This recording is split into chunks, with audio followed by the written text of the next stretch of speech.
On September 14, 2001, you said that America should invade Muslim countries and convert them to Christianity. You also said that they should get all the Muslims to boycott all airlines.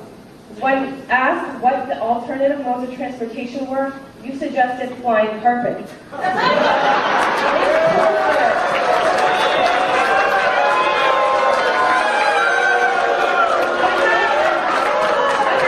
Hang on, she's reading my lines. Go on. Question. First of all, as a 17-year-old student of this university, Muslim, should I be converted to Christianity? Second of all, since I don't have a magic carpet, what other modes do you suggest?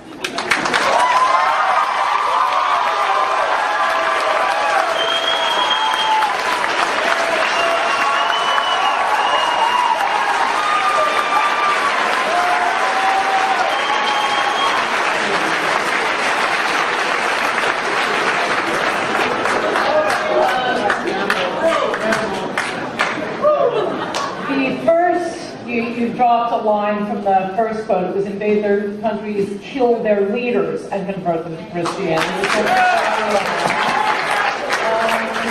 And, you know, by the way, this shows, I thought it was just, you know, American public schools that produced ignorant people. This is what America has done after World War II, after the Korean War, after we won World War II, the emperor went to MacArthur and said, okay, we're ready to convert. And MacArthur said, well, actually, we don't convert people forcibly. Also, as he's described, he said he didn't know whether to convert them to Protestantism or Catholicism. But he put out the call for Christian missionaries to come to Japan, and they poured in. And you don't convert people forcibly, but Christian missionaries have been operating throughout Japan for years, and they certainly have religious freedom in Japan. And I would add, we haven't heard a peep out of it.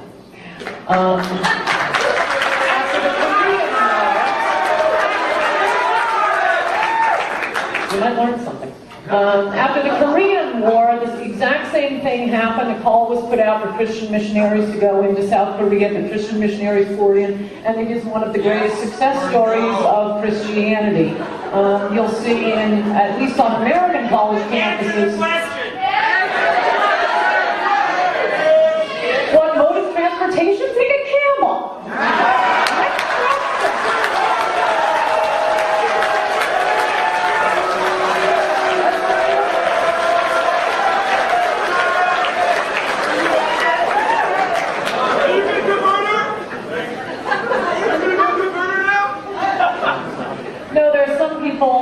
I'd just as soon not convert. Because I'm kind of a mean Christian. But if you want me to get straight to the point, there you go. As a female, as a Muslim, as a student of this university, I felt an obligation to kind of represent that.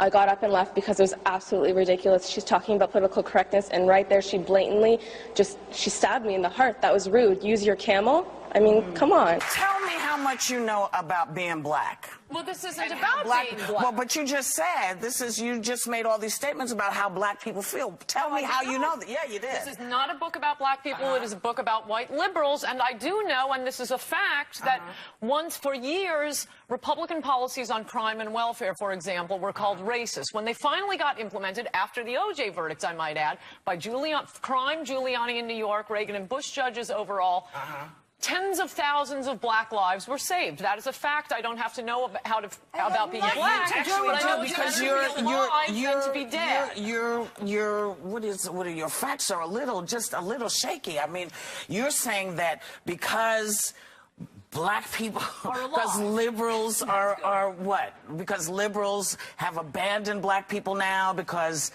What? I don't get it. I don't understand. I don't think liberals ever cared about black people. I mean, 5 minutes after the Civil Rights Act of '64, they start calling everything that has nothing to do with black people a civil rights issue. Wait a second. Abortion on demand, homeless rights. So are you saying that liberals don't care about black people? then are you saying Republicans embrace us in a warm, fuzzy Try blanket? to. We're not embraced back. But yeah, we tried to. So wait a minute. So the Southern strategy was a white liberal thing? No, it was a Republican thing. No. And also, No, Newt that is- Gingrich calls President Obama the food stamp president. That's not racist? This chapter. Wait a second. Listen. Do you really think that was? Do you believe it was racist for Newt to say that the president is a food stamp president? Well, he Can you wouldn't dive say into it that? that If we way. You're could the just guest, skip, I'll let you I'm say not a that. big fan of Newt, so if we could just skip that for a second and Sure. get to the Southern strategy. Yeah. Because I've specifically disproved it. I'm from one of those peasant cultures to which you so eloquently referred to. Although my great-grandparents had PhDs, so thank you for, putting me in that category as well as most of the people in this room. Thank you very much. My question to you is, when you say just drop nukes and daisy cutters and all this bullshit on people who are on this planet, human beings, what makes you different? What differentiates you from ISIS and Daesh and Wahhabism and all this?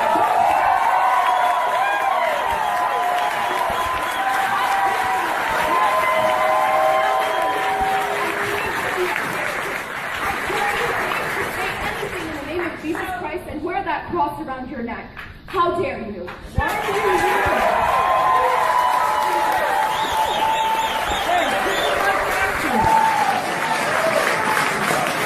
Why are you in this country if your culture's so hot? By the Soviets. That's why. Because my grandfather was a political science PhD from Indiana University who came to this country for an education, and when he went back, he was assassinated. That's why. That sounds like a really rotten culture, one that would assassinate a Soviet leader. Hold on, guys. Hold on. We don't assassinate our political science PhD, so I would say right there we got a better culture. She said her family was assassinated in the Soviet Union. I think we all agree we have a better culture. Okay? It wasn't Well, good. Let's all agree that the Soviet Union is a peasant culture then. I'm not. We getting on that? The Soviets invaded Afghanistan. Get history correctly, okay? They invaded Afghanistan. They destroyed. Okay, so why are you living in Afghanistan if it's such a great peasant culture? Because there's another culture there still fucking killing people, that's why. That's not a good culture. Ed, you didn't answer the I don't know if you question. So it's a nice effort at deflection, but don't... What makes you different Because from those extremists? When this you're is just a silly point about war. And look, if there's a point to going to war, there's a point to going to war. I'm saying if there's a point to going to war, I don't want any Americans dying for a regime change when you are going to have a President Obama come in and reverse the victory of that war. The question is whether it's worth going to war. I happen to think it is, but it's going to be a long conversation. The point is, apparently you do come from a peasant culture if you are here. That doesn't make any sense at all. I think you call me brown. I came from Turkey. So why aren't you there? Because I love this country. You come to this country? I love this country. That doesn't mean I hate my former country. That means I love this country. You know why? Because it isn't a Christian nation. It isn't a nation just for white people. Because I believe in the First Amendment. Because I believe in what America stands for. Unlike you.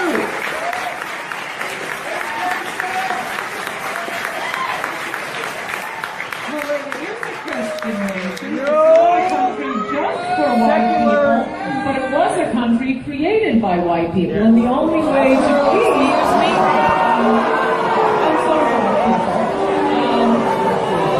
the only way we're going to prevent any portions of the globe from not entirely becoming a place where a political science PhD will be assassinated and women are at risk for female genital mutilation and honor killings, is if we stop those cultures from coming here. The only way to stop mass migrations and refugees is for the entire world to be no different from any other place. And we'll all be living in Afghanistan, and who's going to suffer the most? The poor, the weak, women, children, plants, animals. and any victims of earthquakes, tsunamis, or Nazis, without America out there, you just have a whole globe.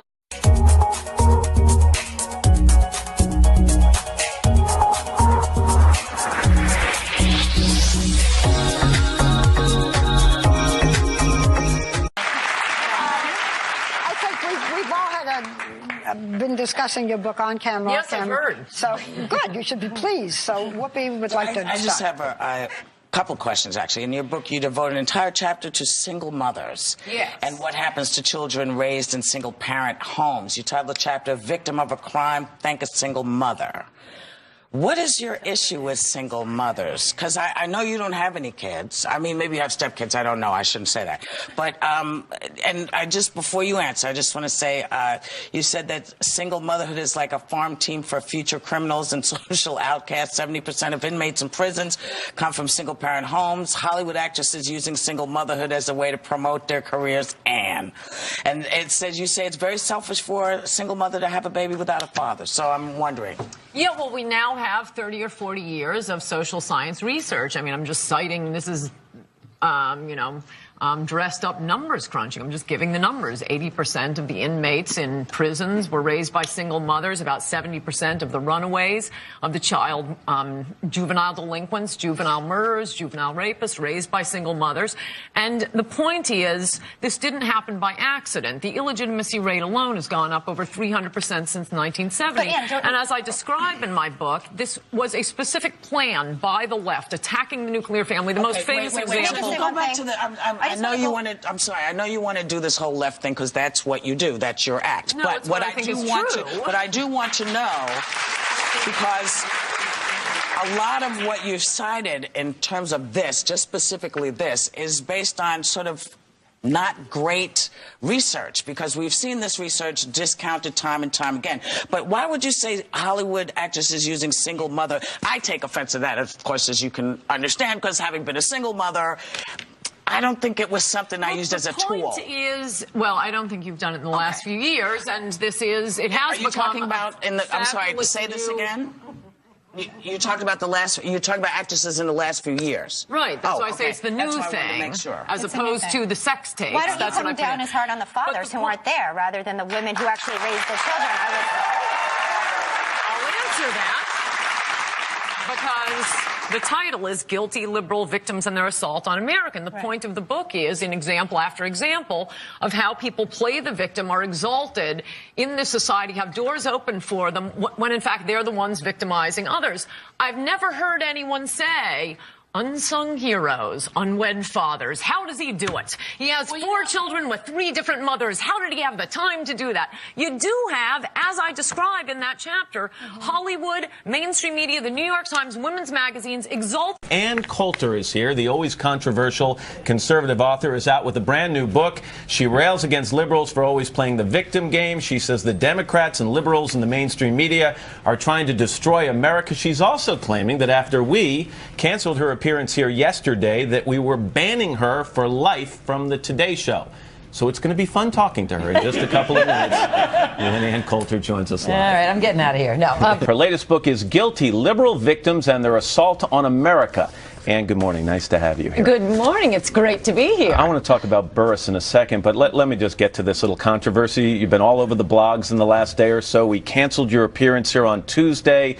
And from what I've been reading, you thought you were banned for life from the show. Were you behind that report? No, I didn't say that. That was from a reliable news report that, by the way, has never had to retract a report on exploding GM trucks. But I do note that, like NBC. Do you think, though, that much was made of this and maybe you helped fan the fire here a little bit to make a controversy? No, I don't think I'd be sitting here now if it hadn't been a headline on Drudge. But let's get to the book, because I do want to talk about the book. But we've had you on so many times in the past. After every book, you've always been invited back. Why would you all of a sudden be banned? Why? I don't know. I mean, that's not for me to answer what your motives are. We traded you out for Tony Blair yesterday. And I think that's a pretty good switch. Well, you had more than Tony Blair on for 4 hours. Yeah, right. But you were in your slot where you were supposed to be yesterday morning was Tony Blair. And Rachel Maddow and various gossip columnists and a bear. Afterward. The point is, I was canceled twice, and it wasn't until the Drudge Report ran a headline on its own reporting, and the Drudge Report has never had to retract a report. You know, the book is called Guilty, Ann Coulter. I'm glad you're back. Oh, so am I. Thank you. It's good nice to be see here. you again. All right, we are going to, by the way, you're not banned for life, obviously, okay? Your next book comes out. Thank you. I'm sure. Obama did. So, yeah, there's been a lot of excitement, some of which I'm not that thrilled about. But is he an effective president? Well, how do you judge that? What did he run on? What did he promise? I think none of his supporters, maybe some of them, really just thought it would be fun to have this tacky billionaire in the White House. I think most people thought, no, he's the only one raising the issues we have been dying to have some president raise. And, you know, screw you Republicans, screw you Democrats. We're going to put this nut in the Oval Office because he will at least put Americans first and not Wall Street first. And has he done that? Well, in 7 months, he's really going after MS-13. He's attempting to prevent terrorists from coming into the country. The courts, we're getting massive resistance from the Democrats, as usual, as we got during the civil rights era. But he'll win in the end. He's interviewing for the wall. He has a fantastic attorney general. He has a fantastic head of ICE. So as for what he has promised and whether he's implementing it, I'd give him a B. I'm looking for an A by the midterms. What's going on, guys? I'll play the clip in just 1 second. I just want to give you a brief synopsis. Basically, Joy Behar from The View on her own show on CNN tries to make the claim that liberals are more hate speeched against than conservatives and Republicans, which then forces Ann Coulter to give her a huge smackdown. Like the video if you're new, make sure to subscribe and share the video as well. Thank you guys so much for watching. I'll see you on the next one.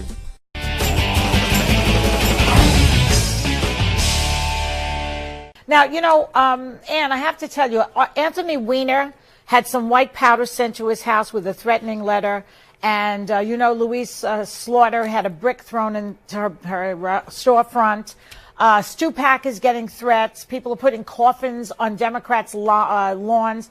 This kind of hate speech that's going on right now has to stop. I wouldn't bring it up, except that it happened, you know, 2 nights ago here. Yeah, okay, and 200 kids were bringing rocks and sticks to a speech of mine.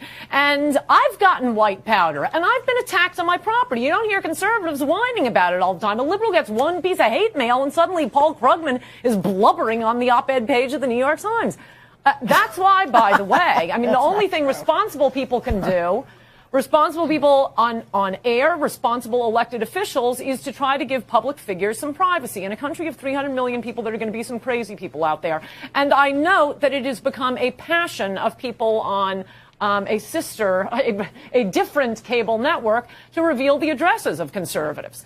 Well, we don't like, but that's the problem. On our property. But that is the problem with hate speech. It begets other hate speech, and you know we can have. No, but I'm saying they're going to be crazy people. You have responsible liberals, allegedly responsible adult liberals out there trying to get conservatives attacked. Oh, come on! This guy Francois. Most of the hate speech is directed towards liberals, and you know it right now. You have a case maybe in the 60s. In the 60s, you have a case. Madness. That is, listen, and speaking of whining, Joy, Eric Cantor's been whining about how he got in trouble. Somebody had a bullet shot through his head or through his house, by the way. Yeah, he's whining too, so they whine on the right also. You or Anthony Weiner could show up at the Republican National Convention. You could show up at the University of Mississippi. You could show up at Bob Jones University, and you wouldn't need a bodyguard. There is not a conservative in America who can go to a college campus in America without a bodyguard. Listen. Do not tell me that this is a bigger problem for liberals. It's not even equal. It's a totally bigger problem madness. for liberals. We just don't whine. The fact that they're sending hate mail and threatening Bart Stupak is a big problem. But, you know, let me tell you something. I'll put my hate mail up against his any day. Okay, just FYI, guess last night Glenn Beck, your friend Glenn Beck, that other nut job, he unveiled the I Hate Glenn Beck Club, and guess who's a member? You? Me. I'm so excited. This is like being on Nixon's enemies list. Congratulations. I'm so happy. You can't even imagine. But he skipped Whoopi, Al Gore. He skipped Stephen King. You know, he skipped a lot of people, but I'm so privileged to be on that list. You got to put that next to your You got to put that next to your Costco club card. Okay. Anne, thanks. Always a pleasure.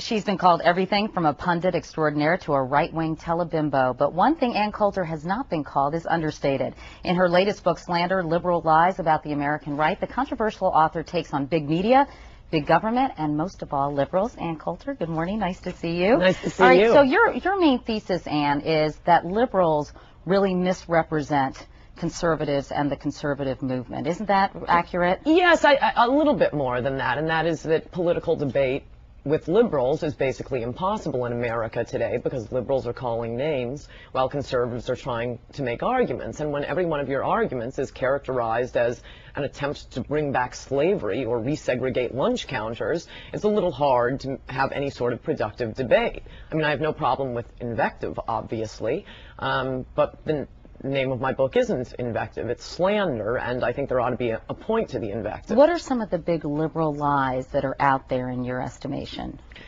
I don't rank them, but I'm not asking you to either. Just tell me what you think they are. I would say it's really all the same lie, which is conservatives are either stupid or scarily weird, and therefore you don't have to deal with their ideas. Just set them aside.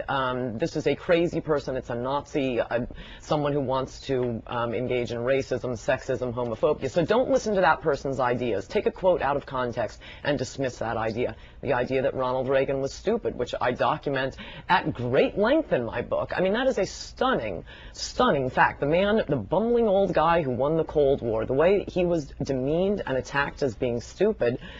Meanwhile, when he was going into his second term, suddenly there was a spate of special interest articles on senility and senility, growing senility, and how old Ronald Reagan, and you got encroaching senility.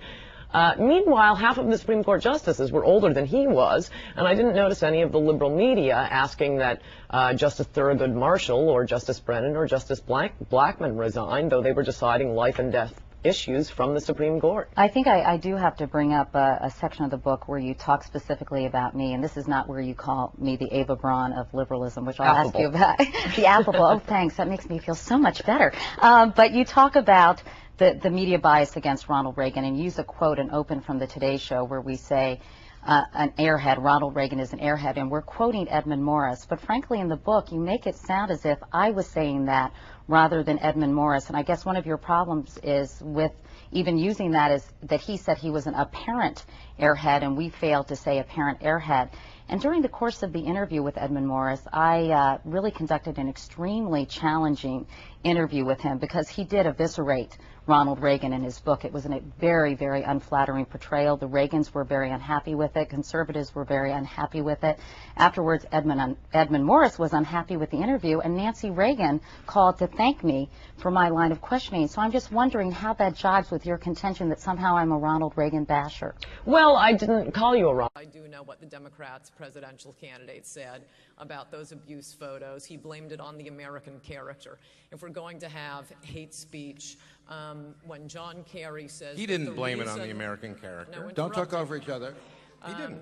What he said was the abuse at the prisons is a natural outgrowth of the American hubris in going into that war. That is as close to an attack on the American character, or blaming this on the American character. As you can see, I assume those are the Al Franken fans who believe that this is an outgrowth of the American character. Look, I don't know what Rush Limbaugh said, but if we're going to have hate speech, I just as soon not have it be directed at Americans. You know, okay, go ahead. This is why I brought my bag. Are you going to throw it at her? No, I want to show you, because this is when we start talking about what's true and what isn't. And I'm sure that John Kerry didn't blame this on the American character, but I want to give you an example of how... He said it was an outgrowth of the American hubris that took us into this Was it the war. American... Well, it was an outgrowth of the hubris. There's no doubt about that, of this administration. Hubris. I mean, there's no doubt about that. This is the exciting portion where we go through the footnotes of my book. Well, no. while We've he's all taking... been waiting No, I got it. I got it right here. This is how reliable Ann is. Let me just read something. This is an absolutely true story. Treason came out about a week before I had to finish my book, about 10 days. So I didn't have a chance to go through it the way I went through Slander. So I didn't go through your book, for my book. So a few weeks later, after my book was to bed, my wife and I went out to dinner early.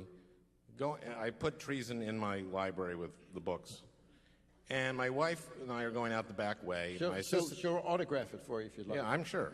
Good. I mean, good. I'll take, whatever. Anyway, so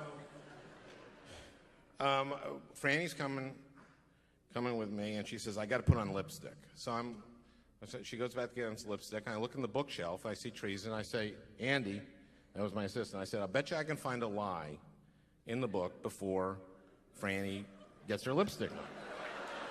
So I pull it out, and I just go like, boom, and I turned it to, I was going like this.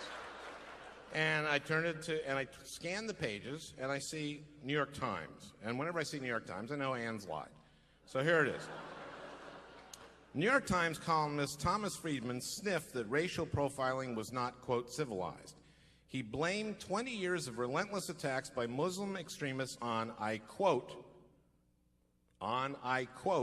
religious fundamentalists of any stripe. Let me say that sentence again. He blamed 20 years of relentless attacks by Muslim extremists on, I quote, and then in quotes, religious fundamentalists of any stripe. Well, Andy had been my researcher. He knew what to do. He nexused religious fundamentalists of any stripe. Boom. He got it. It actually highlights it. You've nexused. So this is what it was. It was a December 26th New York Times op-ed piece by Thomas Friedman called Naked Air. And in it, he suggests that they make people fly naked. He says, think about it. If everyone flew naked, not only would you never have to worry about the passenger next to you carrying box cutters or exploding shoes, but no religious fundamentalists of any stripe would ever be caught dead flying nude.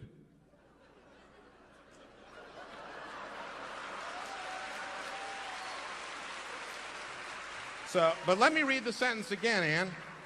So wait a minute. This is how reliable that it's Kerry blamed the American character for this. Okay, you read the sentence, and I want to give her a chance. He blamed 20 years of relentless attacks. He blamed 20 years of relentless attacks by Muslim extremists on, I quote, religious fundamentalists of any stripe. Okay.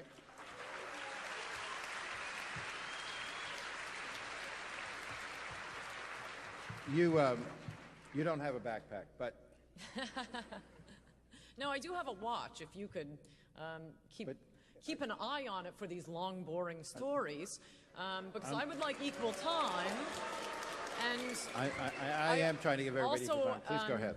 If this whole debate is going to be about Ann Coulter, I'm just not prepared on Ann Coulter.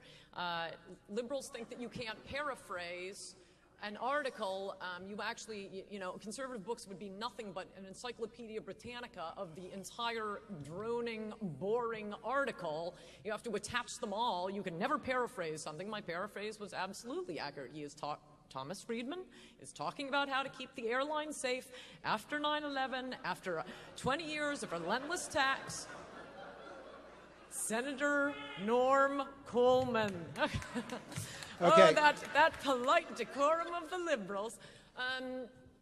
He is talking about how to respond to the relentless attacks by Muslims on American airlines, on American embassies, on Americans, on Italian cruise ships, and so on. And what his facetious proposal is, he says after an attack like 9/11, there are two solutions. We can either learn to live with much higher levels of risk, or we can be much more controlled as a society.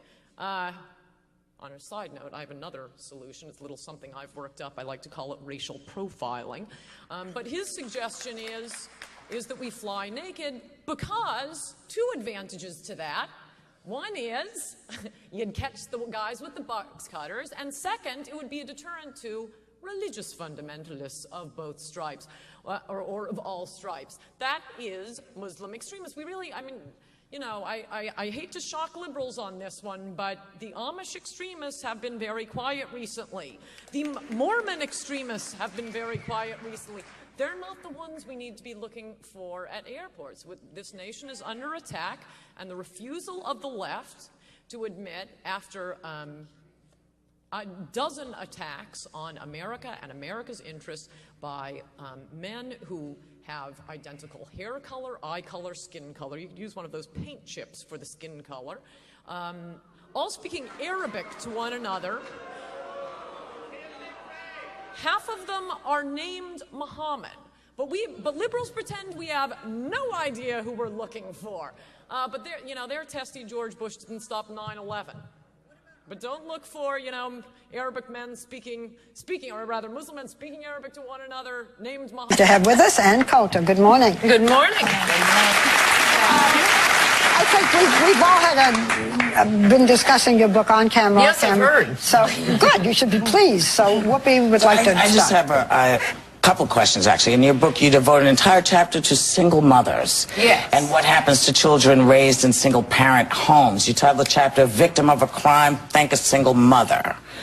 What is your issue with single mothers? Because I know you don't have any kids. I mean, maybe you have stepkids. I don't know. I shouldn't say that.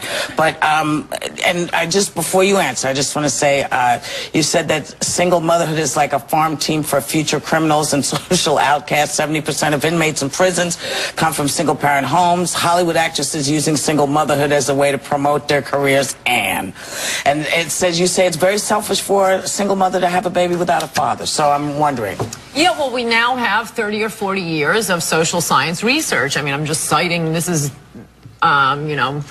dressed up numbers crunching. I'm just giving the numbers. 80% of the inmates in prisons were raised by single mothers. About 70% of the runaways of the juvenile delinquents, juvenile murderers, juvenile rapists raised by single mothers.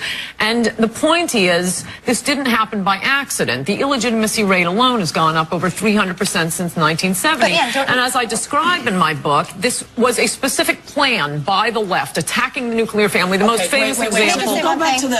I know you want to. I'm sorry. I know you want to do this whole left thing because that's what you do. That's your act. No, but what I do want to know, because a lot of what you've cited in terms of this, just specifically this, is based on sort of not great research, because we've seen this research discounted time and time again. But why would you say Hollywood actresses using single mother? I take offense to that, of course, as you can understand, because having been a single mother, I don't think it was something I used as a tool. The point is, well, I don't think you've done it in the last few years, and this is, it has become. Are you talking about in the, I'm sorry, say this again? You talked about you talked about actresses in the last few years. Right, that's why I say it's the new thing, as opposed to the sex tapes. Why don't you come down as hard on the fathers who aren't there, rather than the women who actually raised the children? I'll answer that, because the title is Guilty Liberal Victims and Their Assault on America. And the point of the book is, in example after example, of how people play the victim, are exalted in this society, have doors open for them, when in fact they're the ones victimizing others. I've never heard anyone say, unsung heroes, unwed fathers. How does he do it? He has 4 children with 3 different mothers. How did he have the time to do that? You do have, as I described in that chapter, Hollywood, mainstream media, the New York Times, women's magazines exalting single motherhood, movie after movie about single motherhood, book after book. Are you married? Sisters are doing it for themselves. Are you married? Are you married? No, but it wouldn't change the difference of the facts I cite. Do you have kids? No, and it wouldn't change the difference. Well, it would if you had children. You know more what you were talking about. Do you want children? Because I do realize that there are mothers who are divorced, and you don't blame them as much, and there are mothers who are widowed. But there are women who do want children. I'm not talking about the teenagers, the irresponsible and so forth, and need to be loved. We can perhaps, go with it. But there are women who do want children. Yeah, that's what I write and about. Are single mothers. And how selfish it is. That is precisely what... And can take care of these children Yeah, and give them happy homes or adopt these children. Okay, no, I am not, and nor are the studies. Racism, all those things. Absolutely not. You are wrong about that, and that is the interesting... Kill anybody. That's all I'm saying. No, it's of course it's not every... The point is you look at it from the other end. When you look at the prison end, and no, it is not true that I'm leaving out race. There is, in fact, I cite a study by the Progressive Policy Institute, a liberal institute, saying that if you take single motherhood out of the equation, the black and white crime rates are exactly the same. So you take everything else out. Single motherhood is not good for children. That is a fact, and it is a fact that it is promoted. I would like to ask you, because there's some nuggets of truth that you have in stuff that you write, but I don't see any compassion that you have. Do you go out and do you talk to single young girls about trying not to, to use birth control? Are you trying to be part of the solution? Well, sure, as opposed of to just course judging and throwing out stuff? Look, the more non-judgmental we have been about the mothers, the more real victims have been created. Can I ask you millions something? and millions per year. I mean, it's not like this is some inevitable number that we must have of children being raised by single mothers every year. It wouldn't have gone up by more than 300% since 1970. Let's move on that topic, because you call it liberal victims. The biggest victim this week is your girlfriend, Sarah Palin. She is whining about everything. The media was wrong. The media was horrible. By the way, she has a child born out of wedlock. The media attacked her daughter's unborn child. She's That was acting like appalling. a victim now. And why is it just liberal to her victims? Give me a break. No, but the point of the book is not to say that there aren't any victims. Of course there are victims. That's my point. Victims put together there. Liberals play the victim while creating real victims. I'm not saying there's no such thing as victim, but can we get back to what you were attacking me for when I wasn't here? Which is good to have black celebrities. Yeah. See, now I've never heard my book. Well, no, I just want to respond. Follow up on what we were saying about you're saying that they identify with their black side, and we had something to say. What did you think that I was trying to read people's minds? I believe someone said, or that I've had some personal experience with them. To the contrary, as I cite in the book, I am talking about things they have done and said. Barack Obama writes his first book. I think it was his first book, his autobiography, "Dreams from My Father." He identifies with the father who abandoned him. I read the book. He praises his mother off with it. Can I just move on? We don't have that much time. Wait, you guys attack me for it and I can't respond. Halle Berry accepts the Academy Award. Okay, just let me answer. Barack Obama felt Halle Berry accepts the truth. We are not attacking you. You wrote something provocative. Read aloud like you're reading Mein Kampf, and I just did. Can I just read a section aloud? Yes, and read it like you're reading Mein Kampf again. I don't think I did that. I think you did.